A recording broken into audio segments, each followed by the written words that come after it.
దేవుడు మనతో మాట్లాడబోయే మాటలు ఏంటనే దాన్ని మనం ఒక్కసారి ఆలోచన చేస్తే, పరిశుద్ధుడైనటువంటి దేవుడు ఒక్కొక్కసారి ఒక్కొక్క విధముగా మనతో పలకరిస్తూ మాట్లాడుతూ ఉంటారండి. అందరితో ఒకేలాగా మాట్లాడాడు.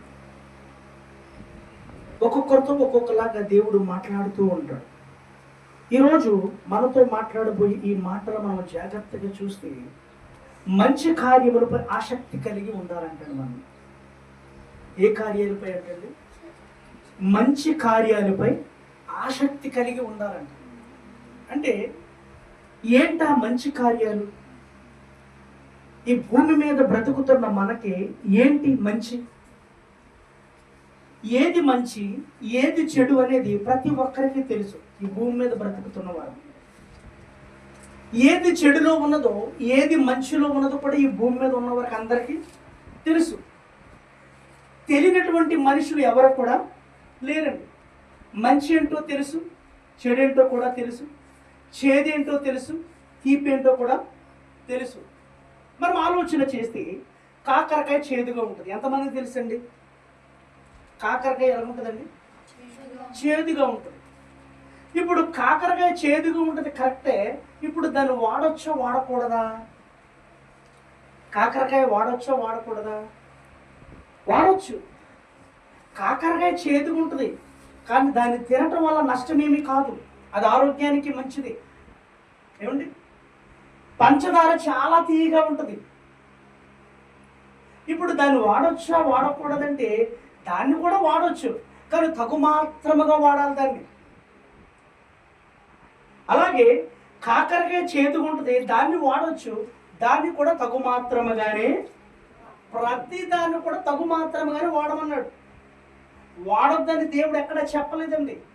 చేదు ఎంతవరకు వాడాలో దేవునికి తెలుసు, మనుషులకి తెలుసు. దాన్ని ఎంతవరకు కూడా అంతవరకు వాడాలి.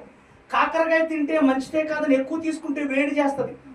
అవునండి, మంచిదే కదా అనుకుంటా, కానీ వేడి చేస్తుంది బాడీలో. పంచదార తింటే తీతీగా ఉందిగా బాగుంది కదా అనుకుంటే లేనిపోయిన రోగాలన్నీ వస్తుంది. అది పంచదార. షుగర్ కూడా లేని వారికి కూడా షుగర్ వస్తుంది పంచదార ఎక్కువ వాడితే. అంటే తగు మాత్రముగా వాడాలి ఏ పదార్థమైన. అందుకే ఏది మంచి ఏది చెడు మనం ఆలోచన చేయాలి. ఇక్కడ దేవుడు ఏమని చెబుతూ ఉన్నాడు అని ఆలోచన చేస్తే, పేతురు రాసినటువంటి పత్రికలో ఒక మాట చూద్దామండి. మొదటి పేతురు పత్రిక అండి. పేతురు గారు రాసినటువంటి మొదటి పత్రిక, యాకోబు తర్వాత ఉంటుందండి అది. మొదటి పత్రిక 3వ అధ్యాయము 13వ వచనం చూసినట్లయితే, 3వ అధ్యాయము 13వ వచనం అండి. 216వ పేజీ అండి. కొత్త నిబంధన పాఠ్య భాగంలో 216వ పేజీ. పేతురు రాసినటువంటి మొదటి పత్రిక 3వ అధ్యాయము 13వ వచనం. మీరు మంచి విషయంలో ఆసక్తి గలవారైతే మీకు హాని చేయవాడెవడు? మీరు ఒకవేళ నీతి నిమిత్తము శ్రమ పడినను మీరు ధన్యులే. దేవునికి స్తోత్రం.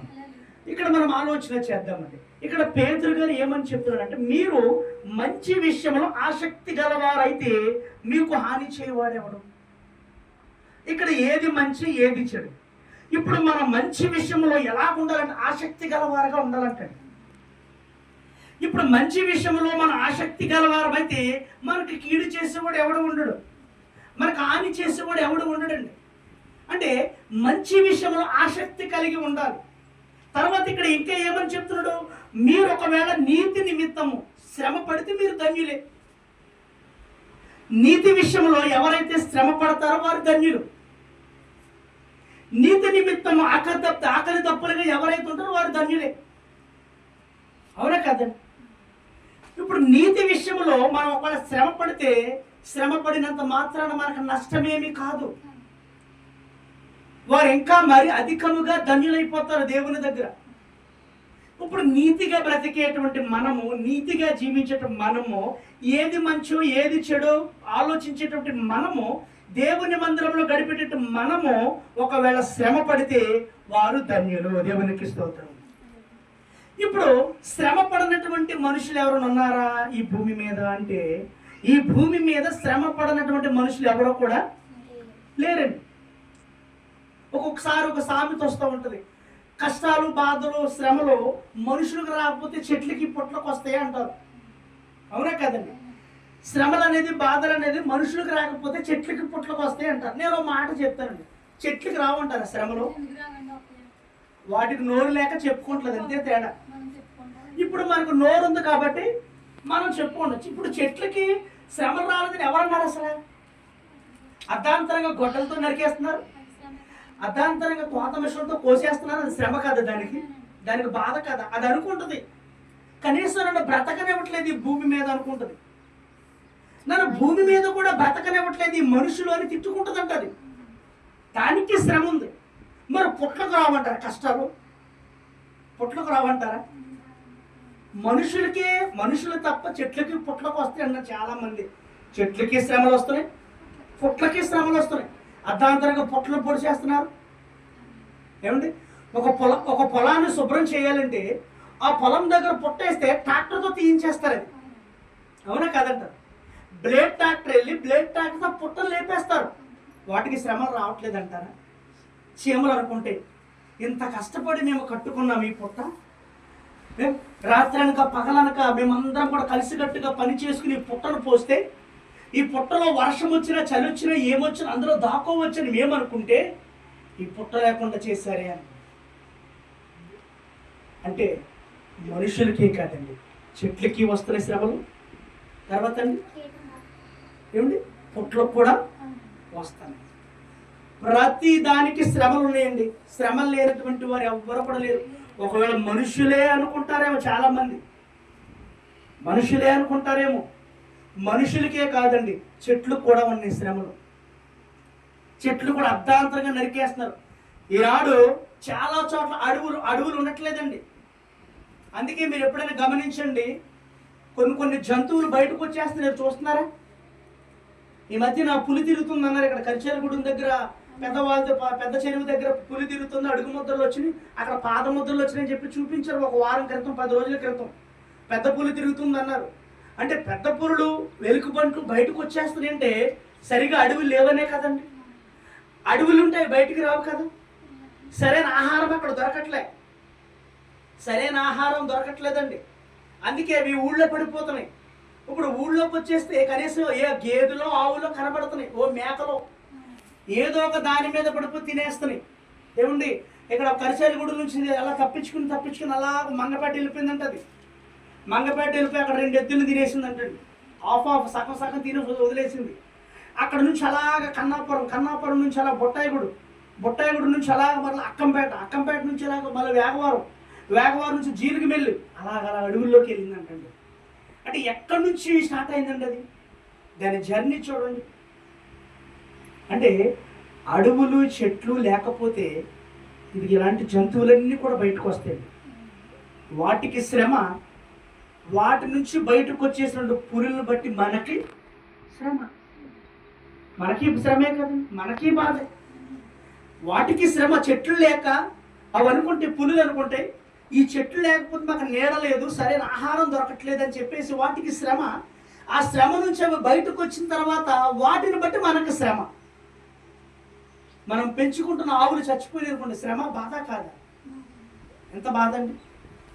ఒక మేకపిల్ల, ఏమన్నా మనకు 10 మేకపిల్ల ఉంది, అందులో 2 మేకపిల్ల తినేస్తే మనకు బాధ కాదా? మనిషి ఎంత ఎత్తు వచ్చినాయి, బేరం పెట్టుకున్నాం, ఒక్కొక్క మేక వచ్చి 25,000 అనుకుందాం, 2 మేకలు 50,000. ఇప్పుడు ఆ 50,000 రూపాయలను మనకి ఏమైపోయినట్టు? పోయినట్టే కదండి, శ్రమ. అయితే ఇక్కడ ఏమని చెప్తున్నాడంటే పేతురు గారు, మీరు ఒకవేళ నీతి నిమిత్తము శ్రమ పడినను మీరు ధన్యులే. ఎటువంటి వారైనా నీతి విషయములో శ్రమ పడాలంటండి. నీతిమంతునికి అనేక ఆపదలను ఉందండి. వాక్యము బైబిల్లో నీతిమంతునికి ఏముందండి? అనేక ఆపదలు ఉన్నాయంట.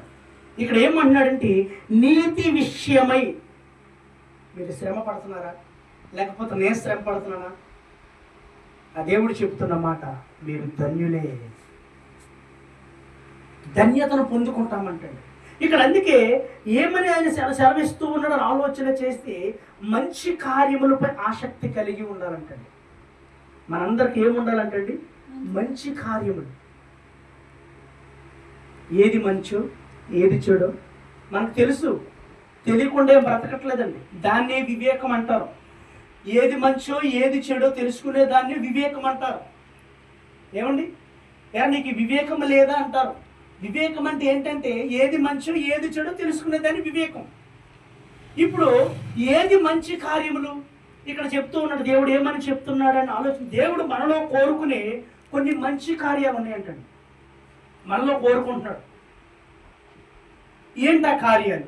దేవుడు మనలో కోరుకునే కొన్ని మంచి కార్యాలు. ఇప్పుడు ఆ మంచి మనం చేస్తున్నామా లేదా? అధ్యాయము 1వ వచనం 559వ పేజీ, 559వ పేజీలో ఉంటుంది ఇది.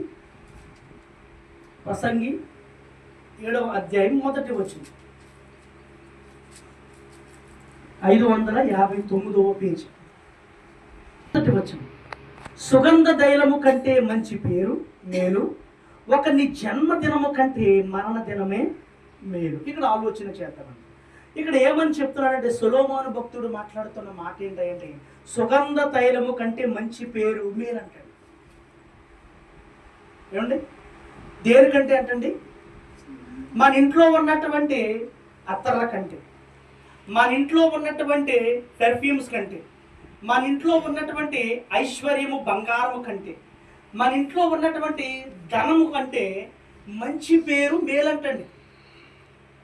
ఏంటి, డబ్బు శాశ్వతం కాదండి. ఈరోజు ఎవరి దగ్గర డబ్బు శాశ్వతం కాదు. ఒక డబ్బు శాశ్వతం అని చాలా మంది అనుకుంటున్నారు. డబ్బు ఎవరి దగ్గర నిలబడదు. అది ఏదో ఒక రోజు కొట్టుకుపోతుంది. అది ఏదో ఒక రోజు నాశనానికి దారి తీస్తుంది. ఒకవేళ డబ్బు శాశ్వతం అనుకుంటున్నారు చాలా మంది. ఇక్కడ ఏమని చెప్తున్నాడు? మంచి పేరు కావాలి ప్రతి మనిషికి. నీ దగ్గరుండే సెంట్ల కంటే, నీ దగ్గరుండే అత్తర్ల కంటే, నీ దగ్గరుండే పెర్ఫ్యూమ్స్ కంటే, నీ దగ్గరుండే ధనము కంటే, ఐశ్వర్యము కంటే, బంగారము కంటే, ఇదిగో నువ్వు కలిగి ఉన్న పేరును కాపాడుకో అంటున్నాడు ఆయన. ఒక మంచి పేరు కలిగి ఉండు. పలానా వ్యక్తి పేరు చెప్పగానే చాలా మంచి వ్యక్తి అని చెప్పుకోవాలి, చాలా మంచివాడు అని చెప్పుకోవాలి. ఆ పేరు కలిగి ఉండాలంటే ఇక్కడ అదేనన్న దేవుడు కోరుకునేది ఏంటంటే మంచి. ఏది మంచి? నీ దగ్గరున్న ధనము కంటే, నీ దగ్గరున్న బంగారము కంటే నువ్వు మంచి పేరు కలిగి ఉండాలి. నేను మంచి పేరంటే ఇప్పుడు పేరంటే ఏమనుకుంటున్నారు? మంచి పేరంటే ఏంటనుకుంటున్నారు? అమ్మ నాన్న పెట్టేసి పేరు అనుకుంటున్నారా? అదే కదండి, అమ్మ నాన్న పెట్టేసి పేరు ఉంది కదండి, అది మంచి పేరే కదా అనుకుంటున్నారేంటి? ఇప్పుడు చాలా మంది అంటారు, ఏమో నా పేరు పెంటయ్యండి అంటారు. పెంటయ్య కరెక్టే, అమ్మ నాన్న పెట్టిన పేరే పెంటయ్య. పెంటయ్య అనేది పేరు ఒకవేళ నీకు పిలవడానికి నామోషి అనిపిస్తుందేమో, కానీ నేనేమంటానంటే నీ పేరు పెంటయ్యే, కానీ నువ్వు ఎలా బ్రతుకుతున్నావు అంటే సెంటులా బ్రతుకుతున్నావు. అంటే నీ పేరుకు మాత్రము పెంటయ్య మాత్రమే. పెంటయ్య నీ పేరు కాదన్న, కానీ నువ్వు ఎలా బ్రతుకుతున్నావు అంటే అత్తర్ వలే బ్రతుకుతున్నావు. అందరికీ అవసరమయ్యే మనిషిలా బ్రతుకుతున్నావు. నీ దగ్గర ఒక మంచి సువాసన వస్తుంది, అది మంచి పేరంటే. తల్లిదండ్రులు పెట్టిన పేరు కాదండి పేరంటే. తల్లిదండ్రులు పెట్టేసిన తర్వాత మన బ్రతుకుంటూ చూశారు 10 మందికి ఉపయోగపడే బ్రతుకు, అది మంచి పేరండి. ఇప్పుడు కొంతమంది సుబ్బారావు అని పెట్టుకునే వాళ్ళు ఉంటారు. ఇప్పుడు సుబ్బారావు అన్నంత మాత్రాన తప్పు కాదు, నువ్వు శుభ్రంగా బ్రతకగలుగుతున్నావా? ఉన్నారు కదండి ఇలా పేర్లు ఉన్నవాడు, ఎంతమంది లేరు? ఇప్పుడు కొంతమంది సుబ్బారావు అనగానే ఏదో మోటి పేర్లాగా అనుకుంటారు. నేనేమంటానంటే నీ పేరు సుబ్బారావే, కరెక్టే, నేను కాదన్ను, కానీ శుభ్రమైన బ్రతుకు బ్రతకగలుగుతున్నావా? అదే మంచి పేరు. మీ అమ్మా నాన్న పెట్టేసిన పేరు గురించి నువ్వు బాధపడకు. మీ అమ్మా నాన్న పేరు పెట్టేశారు కదా, ఈరోజు నా పేరు పెట్టే, నా పేరు సుబ్బారావు అని పెట్టారు, బాధపడకు. కానీ నువ్వు శుభ్రమైన బ్రతుకు బ్రతుకుతున్నావు, అదే మంచి పేరు. ఇక్కడ అదే అంటున్నాడు, సుగంధ తైలము కంటే మంచి పేరు.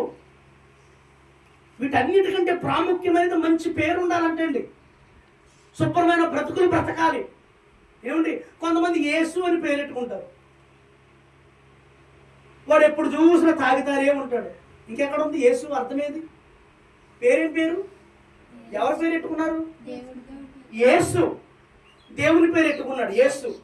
కానీ ఇప్పుడు చూసినా తాగుతారు, కానీ అతని పేరు బాగుంది, కానీ అతని తీరు బాగోలే. మీకు అర్థమవుతుందండి? అతని పేరు చాలా బాగుంది, యేసు అనే పేరు చాలా బాగుంది, కానీ తీరు బాగోలేదు, నడవడిక బాగోలేదు, అతని ఆలోచన బాగోలేదు, అతని పద్ధతి బాగోలేదు. ఎప్పుడు చూసినా త్రాగునోడు త్రాగినట్టే ఉంటున్నాడు. పేరు బాగుంది కానీ తీరు బాగోలేదండి. ఇతను పెంట అని పేరెట్టుకున్న అతను ఇతనేమో పెట్ట మీద కుప్పలా బ్రతకట్లే, సెంటులా బ్రతుకుతున్నాడు, అత్తర్లాగా 10 మందికి ఉపయోగపడేలాగా.